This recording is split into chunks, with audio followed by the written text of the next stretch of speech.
ওই রাফিজের বাচ্চা, তুই আমার ক্রাশের কাছে আমার নামে কি বলছস? ওইটা আমার ক্রাশ, তোকে বলছি ওর থেকে দূরে থাকতে, তুই শুনোস নাই। তুই আমার নামে কি বলছস ওরে? বলছি যে তুই ভোটকা আর সারাদিন খাস। ফটকা তোর বাপ, তুই শুকনা শুটকা শালা আমারে নিয়ে জেলাস। কি শুরু করছিস তোরা ভাই? খেয়ে জেলাস লল।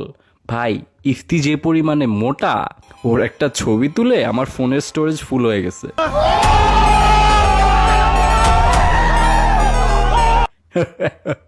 ও আচ্ছা।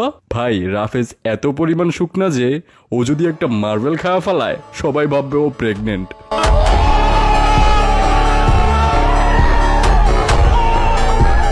হোয়াট? হ্যাঁ ওকে। ভাই ইফতি খায়া খায়া এত বড় হইছে যে ওর ব্রাশ করতে গেলে নর্মাল ব্রাশের জায়গায় টয়লেটের ব্রাশ ইউজ করতে হয়। ভাই চিল, আস্তে আস্তে মইরা যাবো। হ্যাঁ ভাই, রাফেজ এত চিকনা যে বৃষ্টিতেও বের হলে ওর গায়ে বৃষ্টির পানিই পড়ে না। আচ্ছা ভাই, ওই দিন আমি ইফতিরে নিয়ে লোকাল বাসের পিছনে সিটে বসছিলাম, অ্যান্ড গেস হোয়াট, ওই বাস উইলি মারছে। আমি আর দিতে পারতেছি না ভাই। সেম ভাই।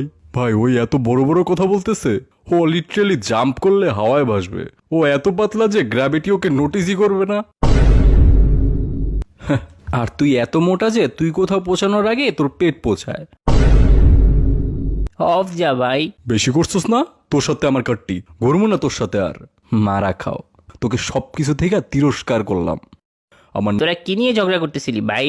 ইফতি আমার ক্রাশ জেরিনের দিকে নজর দিছে। ওয়েট, যেদিন তো আমার ক্রাশ। তুই বাইকটা শালা ওর থেকে দূরে থাক। বাইকটা কারে বললি তুই? তোকে বলছে। ওর দিকে নজর দেওয়ার সাহস পেলি কেমনে? তোরা দুইটা, একটা ভোটকা আর একটা হুকনার কোনো চান্স নাই। আমাকেই ও পছন্দ করবে। ভাই ও যে শর্ট, সেলুনে চুল কাটতে গেলে স্টিল ওকে উপরে টুলে বসায়। আরে ভাই, ওকে পছন্দ করবে? ও এত ছোট যে ওকে পার্সেল করে অন্য কান্ট্রিতে পাঠালো কেউ নোটিসই করবে না। আরে ভাই, স্যার যখন ক্লাসে ওকে দাঁড়াইতে বলে, ও দাঁড়ানোর পরেও স্যার ওকে বলে, কি ব্যাপার তুমি বসে আছো কেন?